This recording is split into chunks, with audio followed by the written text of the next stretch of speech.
Hello दोस्तों, good evening. दोस्तों, आज हम यूपीपीसीएल असिस्टेंट अकाउंटेंट में जो 25 नंबर का मैथ पूछा जाता है उसमें से हमारा एक इम्पॉर्टेंट टॉपिक मेंसुरेशन है। यहाँ से आपको 2 से 3 क्वेश्चन देखने को मिलते हैं। दोस्तों, मेंसुरेशन में फार्मूला जो होता है मोस्ट इम्पॉर्टेंट होता है। आपको यदि फार्मूला याद है तो आप क्वेश्चन को आसानी से आप कर सकते हैं। तो आज इसके कुछ इम्पॉर्टेंट फार्मूला को हम लोग पढ़ेंगे और उससे आज कुछ इम्पॉर्टेंट सवाल को भी साथ में लगाएंगे हम लोग, ठीक है। दोस्तों, यहाँ पर देखिए, हम लोग पढ़ते हैं स्क्वायर, ठीक है। पहले हम पढ़ लेते हैं स्क्वायर के बारे में, जो वर्ग बोलते हैं इसे हैं, ठीक है, वर्ग। दोस्तों देखिए, ये आपका क्या हो गया, जैसे एक वर्ग हो गया, ठीक है। वर्ग में क्या है कि आल साइड आर इक्वल होते हैं। जो आपकी जितने साइड होते हैं दोस्तों हैं, आल साइड आर इक्वल होते हैं, ठीक है।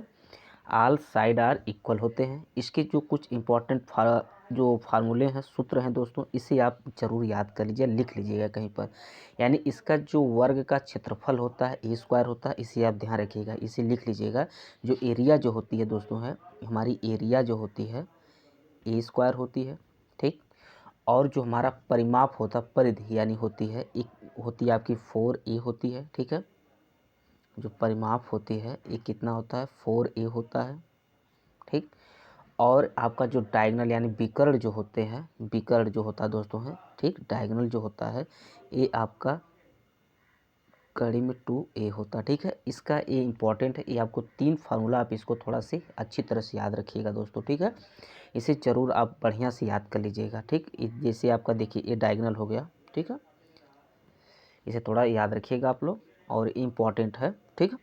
इसका फार्मूला ही मोस्ट इम्पॉर्टेंट है। ये यहाँ पर इसको यहाँ पर देख लीजिए, परिमाप है, विकर्ण, इसका फार्मूला आप याद रखिएगा। अब हम चलते हैं दोस्तों रेक्टेंगल का, थोड़ा आयत का इंपॉर्टेंट फार्मूला बता दें आपको, फिर उसके बाद हम लोग 3-4 सवाल लगाएंगे तो आपको खुद समझ में आ जाएगा कि इससे रिलेटेड क्वेश्चन कैसे पूछे जाते हैं। दोस्तों, एग्जाम में क्वेश्चन टफ नहीं पूछा जाता है। आपको मेंसुरेशन का से बहुत सिंपल ही सवाल देखने को मिलते हैं, लेकिन क्या ये फार्मूला बेस होता है, आपको फार्मूला याद करने की बहुत ज़रूरत होती है इसमें है, ठीक है। दोस्तों देखिए, यहाँ रेक्टेंगल है, ठीक है, रेक्टेंगल यानी जो आयत होता हमारा है, ठीक। आयत का देख लीजिए थोड़ा सा फॉर्मेट क्या होता है, ठीक, आप यहाँ देख सकते हैं। यानी इसमें अपोजिट साइड आर इक्वल होती है दोस्तों, ठीक है। इसमें क्या होती है, अपोजिट साइड आर इक्वल होती है, रेक्टेंगल में होती है, ठीक है। यानी ये आपका यल होता है और ये आपका बी होता है। यल से लंबाई हो गई, बी से चौड़ाई हो गई, यानी लेंथ ब्रेथ होता है, ठीक है। ये इंपॉर्टेंट है, इसे याद रखिएगा। इसके बेस पे आपको क्वेश्चन आयत से ज़रूर देखने को मिलते हैं, क्वेश्चन 1 से 2 क्वेश्चन ज़रूर देखने को यहाँ से मिलते हैं, ठीक है। यानी इसकी जो क्षेत्रफल इसका होता है दोस्तों है, इसका जो एरिया जो क्षेत्रफल होता है यल इंटू बी होता है, याद रखिएगा, यल इंटू बी होता है। और जो परिधि इसकी होती है दोस्तों है, परिधि इसकी होती है, क्या होती है, 2 यल प्लस बी होता है, 2 यल प्लस बी होता है दोस्तों है। इसकी एरिया यल इंटू बी, परिधि 2 और अंदर होता है यल प्लस बी होता है, ठीक है। और जो इसके हमारे जो विकर्ण यानी डायगोनल जो होता है दोस्तों है, इसका सूत्र ये होता है, इसे भी आप लिख लीजिए, L square plus B square होता है। यहाँ पर आपको 3 इसके और 3 स्क्वायर के, आप इसके इंपॉर्टेंट है, इसे ज़रूर याद रखिएगा, ठीक है। एरिया परिमाप यानी जो हो गया, यानी परिधि हो गई दोस्तों, ठीक है। और यहाँ पर ये विकर्ण हो गया दोस्तों, ठीक है। ये थोड़ा सा याद आप रखिएगा। अब कुछ और इम्पॉर्टेंट है दोस्तों, आपको सर्कल का भी, सर्कल से भी एग्जाम में देखने को मिलते हैं, वृत्त से, ठीक है। उसकी कुछ इंपॉर्टेंट है, उसे भी आप थोड़ा सा लिख लीजिएगा इसे। देखिए दोस्तों, यहाँ पर ये सर्कल हो गया आपका, ठीक। और सर्कल में दोस्तों ये क्या है, यहाँ पर ये आपका आर यानी रेडियस हो गया दोस्तों, ठीक है। ये देखिए, ये आर हो गया, ठीक। और इसमें क्या होता है दोस्तों है, इसका जो क्षेत्रफल होता है, यानी ये इसका दोस्तों ये जो आर हो गया, ठीक है, इसको थोड़ा समझ लीजिए दोस्तों, ये आर हो गया। यानी इसका जो रेडियस होता है, radius equal to fix distance from centre होता है, ठीक है। एक रेडियस क्या है दोस्तों, ये फिक्स्ड डिस्टेंस फ्रॉम सेंटर होता है, इस सेंटर से इसका एक फिक्स डिस्टेंस होता है, ठीक है। ये इंपॉर्टेंट है, इसे याद रखिएगा। आज जो डायामीटर जो होता है दोस्तों है, इसका जो व्यास, जिसे हम डायामीटर के व्यास बोलते हैं, ये 2r होता है। क्या होता है? जो व्यास यानी डायामीटर जो होता है 2r होता है, यानी एक r यहाँ पे, तो थोड़ा सा यहाँ पर दोस्तों यहाँ पर भी देखने को मिलता है, ठीक है। तो यही हमारा क्या हो गया, व्यास यानी 2r होता है। डायामीटर हमारा 2r होता है। इसका जो एरिया होता है, मोस्ट इंपॉर्टेंट है, एरिया पूछा जाता है एग्जाम में। इसका फार्मूला याद आप रखिए, पाई आर स्क्वायर होता है, ठीक है। इसका जो फार्मूला पाई आर स्क्वायर होता है। इसकी परिधि जो होती है दोस्तों है, परिधि जो होती है 2 पाई आर होती है। क्या होती है? 2 पाई आर यहाँ होता है, ठीक है।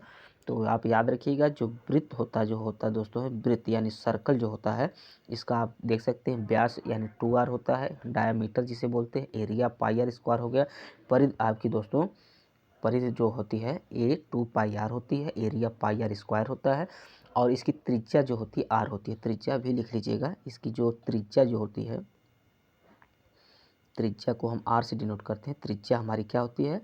आर होती है, ठीक है। त्रिज्या हमारी आर होती है, इसे याद रखिएगा। और दोस्तों इसी में एक क्वेश्चन और आपको देखने को मिलते हैं, कौन सा होता है दोस्तों है, देख लीजिए यहाँ पर। दोस्तों इस सेमी सर्कल होता है, जिसे हम अर्धवृत्त बोलते हैं। सेमी सर्कल मतलब यहाँ पर इस तरह देखने को मिलता है, ठीक है। इस तरह देखने को मिलता है, सिर्फ ये जो गोला रहता है दोस्तों कटा रहता है, ठीक है। तो यही अर्धवृत्त होती है, यानी सेमी सर्कल होता है। इसका भी आप थोड़ा सा याद, मतलब इसका जो फार्मूला है थोड़ा सा याद कर लीजिएगा आप। क्या होता है? यानी एरिया जो होती है 1/2 पाई आर स्क्वायर होता है, पाई आर स्क्वायर होता है। यानी जो एरिया इसका होती है, इसमें क्या 1/2 सिर्फ लग जाता है, ठीक है।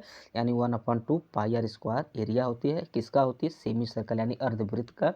और इसकी परिधि जो होती है, परिधि यानी परिधि इसकी होती है पाई आर प्लस 2r होती है, पाई आर प्लस 2r होती है। क्या होती है? पाई आर प्लस 2r होती है, ठीक है। इसे थोड़ा सा आप याद रखिएगा, ठीक है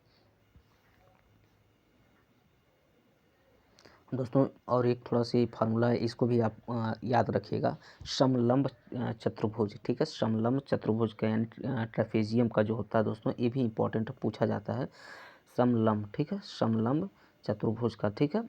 इसका देख लीजिए कैसे थोड़ा सा डायग्राम बनता है, इसे भी आप देख लीजिए, ठीक। उसके बाद इसका थोड़ा फार्मूला आप देख लीजिएगा, और इस मेथड पे दोस्तों आप इसका प्रैक्टिस जरूर करिएगा, ठीक है। आप पीडीएफ डाउनलोड कर कहीं पर, मतलब क्रोम से या कहीं से करके इसका प्रैक्टिस, यानी इस फार्मूले पर जरूर, मतलब जो भी सवाल आपको मिलेगा इस फार्मूले पर ही मिलते हैं। सिर्फ आप उसको इम्प्लीमेंट करिए, आप आंसर आपके सामने तुरंत दिख जाएगा, ठीक है। यहाँ पर देख सकते हैं, यहाँ पर हो गया, ठीक है। यहाँ ए हो गया, बी हो गया, सी हो गया, डी हो गया, ठीक है, ठीक। और यहाँ पर होता है, मान लीजिए ए हो गया, यहाँ बी हो गया दोस्तों, ये हाइट आपकी होती है, ठीक है। ये हाइट होती है, ये समलंब चतुर्भुज का थोड़ा से हम इसमें बनाए हैं दोस्तों, इसके याद रखिएगा। और देखिए यहाँ पर होता क्या है, इसका क्षेत्रफल क्या होता है, एरिया क्या होती है दोस्तों है, एरिया यानी कि होती है 1/2 ए प्लस बी इंटू हाइट होती है। ए प्लस बी इंटू यानी 1/2 जो ए हाइट होती है, और ए जो ए हो गया, बी हो गया, ठीक है। 1/2 ए प्लस बी इंटू हाइट होती है, ठीक है। इसका क्षेत्रफल होता है। और इसका जो परिमाप जो होता है दोस्तों है, क्या होता है, जैसे देखिए इसका परिमाप होता है ए बी, ठीक है, प्लस बी सी हो जाएगा, प्लस सी डी हो जाता है, प्लस और ई डी हो जाता है आपका, ठीक है। इसका, ठीक, इसे याद रखिएगा, A B plus B C plus C D plus A D होता है, इसका परिमाप होता है, ठीक है। समलंब चतुर्भुज का इसका परिमाप होता है। तो इंपॉर्टेंट है, इसे थोड़ा आप याद रखिएगा, इसके फार्मूलों को, ठीक है। अब हम लोग थोड़ा सा पढ़ेंगे दोस्तों इसके जो समचतुर्भुज का, ठीक है, रोम्बस, इसकी भी कुछ इंपॉर्टेंट है, इसे भी आप थोड़ा सा देख लीजिए दोस्तों। आप फार्मूले को याद जरूर रखिए, ठीक है, बार बार करें फार्मूला, यदि आपको याद है तो क्वेश्चन आप आसानी से लगा सकते हैं। क्या है? समचतुर्भुज है, ठीक।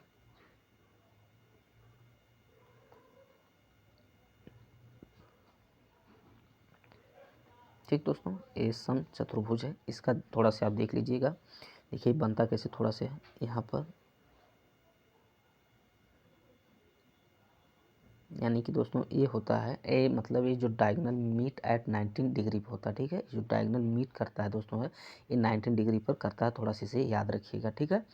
और इसका एरिया जो होता है दोस्तों है, एरिया जो होता है 1/2 1/2 होती है, ठीक है। एरिया 1/2 इंटू D1/D2 होती है। थोड़ा सा इसे याद रखिएगा। परिमाप दोस्तों क्या होता है, इसका परिमाप यानी 4A होता है। क्या होता है, 4A इसका परिमाप होता है, ठीक है।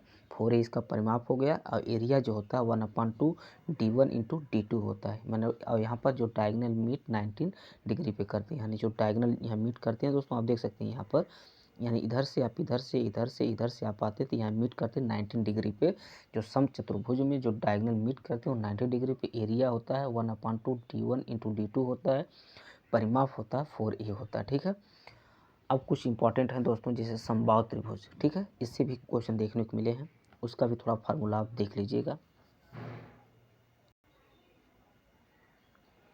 दोस्तों देखिए यहाँ पर है समबाहु त्रिभुज यानी इक्विलेटरल ट्रायंगल इसे बोला जाता है, ठीक है। समबाहु त्रिभुज, ठीक है। समबाहु त्रिभुज जो होता है, ठीक, ये इक्विलेटरल ट्रायंगल होता है, ठीक है। ये कैसे बनता है दोस्तों है, यहाँ पर आप देख सकते हैं। इसमें क्या होता है, ऑल साइड इक्वल होता है, ऑल साइड इक्वल होता है, ठीक। ऑल साइड इक्वल इसमें होते हैं, सभी साइड क्या होते हैं, इक्वल होते हैं। इसे ध्यान रखिएगा। इसे ये हो गया, ये भी इतना है, ये इतना होगा, ठीक है। और इसका कुछ क्षेत्रफल है, इसका जो क्षेत्रफल है दोस्तों, इसे आप जरूर याद रखिएगा। यानी कि जो क्षेत्रफल दोस्तों है कड़ी में 3/4A² होता है। और इसका जो परिमाप होता है, परिमाप 3A होता है, ठीक है। परिमाप आपका 3A होता है और क्षेत्रफल क्या होता है, कड़ी में 3/4A² होता है, ठीक है। इसका इंपॉर्टेंट है, थोड़ा इसको याद रखिएगा। अब हम लोग दोस्तों पढ़ेंगे सवाल को, कि यहाँ सवाल देखने के कैसे मिलते हैं। आप सवाल जब लगाएंगे दोस्तों आपको समझ में आ जाएगा कि हाँ सवाल किस तरह लगते हैं, ठीक है। दोस्तों आप सवाल हमारा फर्स्ट सामने है कि 50 मीटर लंबे और 42 मीटर चौड़े एक आयताकार मैदान में इसके अंदर एक आयताकार लान है, ठीक है। ध्यान दीजिएगा, 50 मीटर लंबे और 42 मीटर चौड़े एक आयताकार मैदान में इसके अंदर एक आयताकार लान है जो एक समान चौड़ाई के बजरी वाले रास्ते से घिरा हुआ है। यदि पथ की जो रास्ता जो है दोस्तों, यदि पथ की चौड़ाई 6 मीटर है तो पथ का क्षेत्रफल कितना होगा, उस रास्ते का दोस्तों क्षेत्रफल कितना होगा। अच्छा सवाल है, रेक्टेंगल का दोस्तों, रेक्टेंगल पे लगेगा दोस्तों, इंपॉर्टेंट सवाल, इसको हम लोग लगाते हैं। दोस्तों देखिए यहाँ पर हो गया, मान लीजिए यहाँ पर हम इसको ले लेते हैं, ठीक है। फिर उसे हम यहाँ पर ले लेते हैं दोस्तों, हाँ ठीक है, यहाँ इसको ले लिए, ठीक। अब दोस्तों क्या है कि 50 मीटर लंबा, ठीक, ये क्या है दोस्तों, ये 50 मीटर लंबा है और 42 मीटर चौड़ा है, ठीक है। यानी यल की लंबाई आप देख सकते हैं 50 है और बी की चौड़ाई जो ब्रेथ यानी चौड़ाई है 40 है, ठीक है।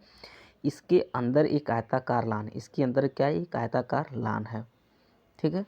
और इसमें क्या है, जो एक समान चौड़ाई के बजरे वाली रास्ते से घिरा हुआ है। यदि पथ की चौड़ाई यानी ये जो 6 मीटर है, ठीक, 6 मीटर है, आप देख सकते हैं 6 मीटर इधर भी है तो 6 मीटर इधर भी है, 6 मीटर इधर, ये क्या है, ये चौड़ाई है दोस्तों, ठीक है। चौड़ाई से मतलब घिरा हुआ। यदि पथ की चौड़ाई 6 मीटर है तो पथ का क्षेत्रफल, मतलब इसका हमें क्षेत्रफल चाहिए दोस्तों, ये कितना इसका क्षेत्रफल है, ठीक है, याद रखिए।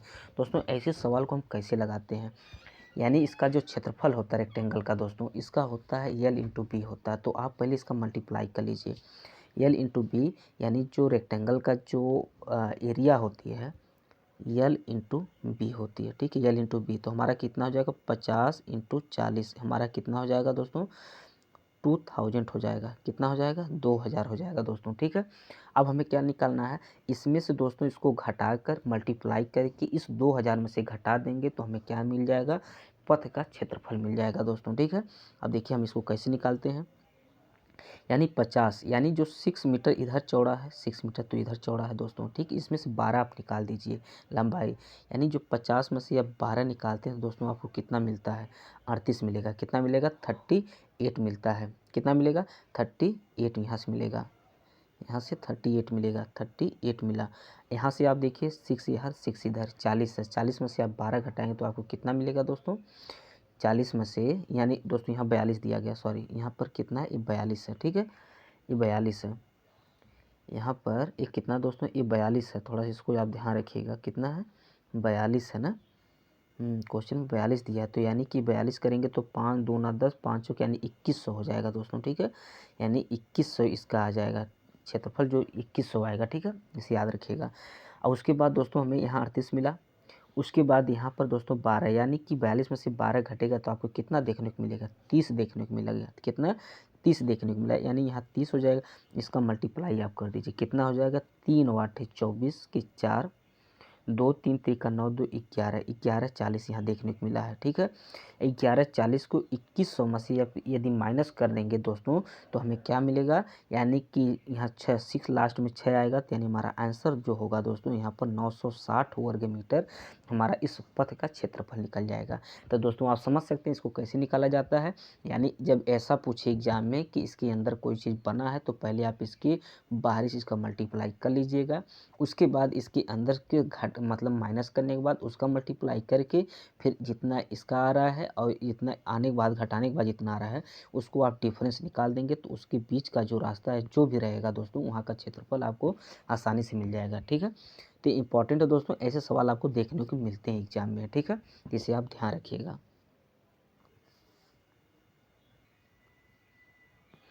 दोस्तों आप देख सकते हैं एक सवाल आपके सामने है कि एक आयत की लंबाई और चौड़ाई से 1 सेमी अधिक है। क्या है? एक आयत की जो लेंथ है इसकी चौड़ाई से 1 सेमी अधिक है और इसकी परिधि जो है आपको 14 सेमी दी गई है, तो आयत का क्षेत्रफल क्या होगा दोस्तों? देखिए यहाँ पर सिर्फ फार्मूले की ज़रूरत है, ठीक है। आप यदि फार्मूले को अच्छी तरह से इम्प्लीमेंट करना जानते हैं दोस्तों तो आपको मेंसुरेशन में कोई प्रॉब्लम नहीं होगी, आप ऑटोमेटिक पूरा हर क्वेश्चन को सॉल्व कर सकते हैं। इसलिए एग्जाम में आपको 2 से 3 क्वेश्चन तो श्योर देखने को मिलेगा, लेकिन ये बहुत सिंपल ही देखने को मिलते हैं मेंसुरेशन से, ठीक है। मेंसुरेशन से आपको बहुत सिंपल देखने को मिलेगा, सिर्फ आप फार्मूला याद रखिए, सवाल को आराम से अटेम्प्ट करके आ पाएंगे, ठीक। तो यहाँ पर देख सकते हैं कि लंबाई जो है इसकी चौड़ाई से, यानी चौड़ाई से 1 सेमी अधिक है, यानी जो यल है यहाँ बी है दोस्तों, ठीक है। लंबाई हो गई, चौड़ाई हो गई। लंबाई इसकी चौड़ाई से 1 सेमी अधिक, मान लीजिए जो ब्रेथ है यक्स है, ठीक है, तो लंबाई जो होगी यक्स प्लस 1 हो जाएगा, ठीक है, यक्स प्लस 1 हो गया। इसकी जो परिधि होती है दोस्तों है परिधि 14, यानी परिधि जो 14 सेमी, तो परिधि का हम लोग सूत्र पढ़े हैं दोस्तों। परिधि का सूत्र क्या होता है दोस्तों? परिमाप, यानी परिधि जो है उसका हम लोग पढ़े हैं रेक्टेंगल में कि 2 पढ़े हैं दोस्तों, 2l प्लस बी पढ़े हैं, ठीक है, 2l प्लस बी पढ़े, तो इस पर इसको यानी कि इम्प्लीमेंट कर दीजिए, ठीक है। तो इम्प्लीमेंट करिए दोस्तों तो क्या हो जाएगा? यानी 2x, यहाँ x प्लस 1 फिर प्लस x इक्वल टू कितना? 14 सेमी, ठीक है। अब यहाँ पर काट दीजिए, 2 से 2 यानी 7 कट जाएगा दोस्तों, तो यहाँ पर हो जाएगा हमें x प्लस 1 प्लस x, यानी यहाँ हम कह सकते हैं कि 2x प्लस 1 इक्वल टू 7 हो जाएगा, ठीक है। 2x प्लस 1 इक्वल टू 7 हो जाएगा, तो आपका यहाँ निकल जाएगा 2x इक्वल टू 6 निकल जाएगा, x इक्वल टू 3 निकल जाएगा, आप कर सकते हैं आराम से, ठीक है। x इक्वल टू हमें x का मान क्या निकल गया? 3 निकल गया। जब x का मान हमें 3 निकल गया तो हम बता सकते हैं कि यल जो है जो दोस्तों है ये कितना है? 4 है, और b जो है आपका कितना है? यानी ब्रेथ जो है 3 है, ठीक है। आप देख सकते हैं ब्रेथ से जो लेंथ लंबाई है वो 1 ज़्यादा है, ठीक है, ये 3 है तो ये 4 है। अब यहाँ पर आपका आयत का क्षेत्रफल का आप जानते हैं यल इंटू बी, यानी इसका मल्टीप्लाई कर देंगे तो हमें आंसर 12 निकल जाएगा, ठीक। तो 12 सेमी वर्ग सेमी है, ठीक है दोस्तों। क्वेश्चन इसी तरह पूछे जाते हैं एग्जाम में, ठीक है, तो इंपॉर्टेंट, इसे ध्यान रखिएगा आप लोग। दोस्तों देखिए ये सवाल है, ये देखने को मिला था एग्जाम में, ये देखने को मिला था दोस्तों ये सवाल, ठीक है। इस तरह भी सवाल आपको देखने को मिलते हैं, ठीक है। आप देख सकते हैं एक आयत की लंबाई 20% बढ़ा दी जाए, ठीक है। यदि एक आयत की लंबाई 20% बढ़ा दी जाए और चौड़ाई 20% कम कर दी जाए तो क्षेत्रफल क्या होगा दोस्तों? मोस्ट इंपॉर्टेंट है, ऐसे सवाल आपको देखने को मिलते हैं। तो इसको हम इस तरह लगाते हैं, इस तरह लगाने पे और श्योरिटी होती है दोस्तों क्वेश्चन को, ठीक है। कैसे? जैसे देख लीजिए, एक मान लीजिए 20% की वृद्धि होती है लंबाई में, हमें 20% की वृद्धि होती है, तो मान लीजिए एल जो लंबाई होती है 20%, तो उसे हम 120% कर दीजिए अपान 100 कर दीजिए दोस्तों, ठीक है। 120 अपान 100 कर दीजिए, ठीक है, कर दी जाती, और चौड़ाई में 20% कमी कर दी जाती, इंटू 80 अपान 100 कर दीजिए, ठीक है, -1 कर दीजिए, इसे 100 से गुणा कर दीजिए, बस आपका सवाल आपके हाथ में होगा दोस्तों। ठीक है, यहाँ से आप काट दीजिए, यहाँ से काट दीजिए, यहाँ निकलेगा आपको कितना निकलेगा 6 निकलेगा, यहाँ 5 निकलेगा, यहाँ 4 निकलेगा, यहाँ 5 निकलेगा दोस्तों। ठीक है, यहाँ से मल्टीप्लाई आप करेंगे तो आपको क्या देखने को मिलेगा, यानी 6 का मल्टीप्लाई 4 का करेंगे तो आपको देखने को यहाँ मिलेगा 24 देखने को मिलेगा। 5 का मल्टीप्लाई 5 से करेंगे तो 5 देखने को मिलेगा, 1 यहाँ होगा, गुणे 100 हो जाएगा। और यहाँ जब 25 माइनस यानी करेंगे तो -1 अपान कितना देखने को मिलेगा 25 देखने को मिलेगा इंटू 100। ठीक है, तो 25 चौको 100, यानी यहाँ बता सकते हैं कि -4 हमारा यहाँ जो -4 आ रहा है ये आंसर है। तो टी यहाँ पर है कि 4% कम हो जाता है। ठीक है, तो हमारा जो क्षेत्रफल है वो 4% कम हो जाता है यदि आयत की लंबाई 20% बढ़ा दी जाती है और चौड़ाई 20% कम कर दी जाती है। तो आयत में जो आयत का क्षेत्रफल 4% कम हो जाता है दोस्तों। ठीक है, तो ऐसे सवाल भी आपको देखने को मिलेंगे, थोड़ा अब तैयार रहिए दोस्तों। ठीक है, कभी कभी दोस्तों इतना सिंपल सवाल एग्जाम में देखने को मिल जाते हैं कि आप उम्मीद नहीं करेंगे दोस्तों। ठीक है, तो आपको आओ इसमें हर सवाल नहीं, एक आध सवाल तो ऐसा देखने को मिल ही जाएंगे। अब जैसे यहाँ पर देख लीजिए कि एक समांतर चतुर्भुज की एक भुजा 8 सेमी है। ठीक है, 8 सेमी है, यदि संबंधित ऊंचाई 6 सेमी तो उसका क्षेत्रफल कितना 8 छक 48 होगा। ठीक है, ये हमारा आंसर हो जाएगा। तो कुछ ऐसे सवाल आपको देखने को मिल जाते हैं दोस्तों। ठीक है, तो इसे आप याद रखिएगा। ठीक है, और यहाँ पर एक क्वेश्चन दोस्तों देखिए, अच्छा क्वेश्चन है दोस्तों। देखिए अच्छा सवाल है। अभी हम दोस्तों आपको फार्मूला बताए थे रोम्बर्स का। ठीक है, रोम्बर्स का जो समचतुर्भुज का, इसका जो समचतुर्भुज का जो फार्मूला हम बताए थे आपको। देखिए दोस्तों, आप देख सकते हैं सवाल कैसे एकदम सेम दिया गया, सिर्फ खाली पूछा गया क्षेत्रफल बताइए। तो यदि आपको क्षेत्रफल इसका ये क्षेत्रफल का यदि सूत्र आपको याद है तभी इस सवाल को आप लगा सकते हैं, नहीं तो नहीं लगा सकते हैं। ठीक है, अब देखिए यहाँ पर क्या इसका हम सूत्र बताए थे आपको जो समचतुर्भुज का, कि इसका होता है एरिया का सूत्र होता है, एरिया का जो सूत्र होता है 1/2 इंटू D1 इंटू D2 होता है। ठीक है, यही हम बताते हैं आपको। आप इस पर इम्प्लीमेंट करिए, देखिए अभी सवाल आपके सामने आंसर हो जाएगा। तो 1/2 इंटू 8 इंटू 10 कर दीजिए, 2 चौको 8 यानी 40 आपका आंसर हो गया। दोस्तों इसी तरह आपको क्वेश्चन वहाँ देखने को नहीं, बस बात ये है कि दोस्तों कि आप फार्मूला याद रखिए आप। ठीक है, मेन चीज़ होती है मेंसुरेशन में फार्मूला तैयार रखना। ठीक है, थैंक यू दोस्तों। और यदि वीडियो अच्छी लगी हो तो दोस्तों लाइक सब्सक्राइब कमेंट करिएगा दोस्तों। और दोस्तों ऐसे सवाल हैं और आप लोग क्वेश्चन जो फार्मूला हम बताए हैं दोस्तों 2D का, इसे आप लोग कहीं लिख लीजिएगा, इसे याद कर लीजिएगा। और आप क्रोम पर या गूगल पर कहीं पर आप दोस्तों मेंसुरेशन का 2D के लिए बोल अथवा लिखेंगे दोस्तों तो आपको प्रैक्टिस मिल जाएगा। वहाँ से आपको ऐसे ऐसे क्वेश्चन काफ़ी देखने को मिलेंगे, आप उस फार्मूले पर रख कर उसको प्रैक्टिस कर लीजिए। ठीक है, इसलिए आपको 2 से 3 क्वेश्चन यहाँ से बनते हैं ज़रूर। ठीक है, थैंक यू दोस्तों।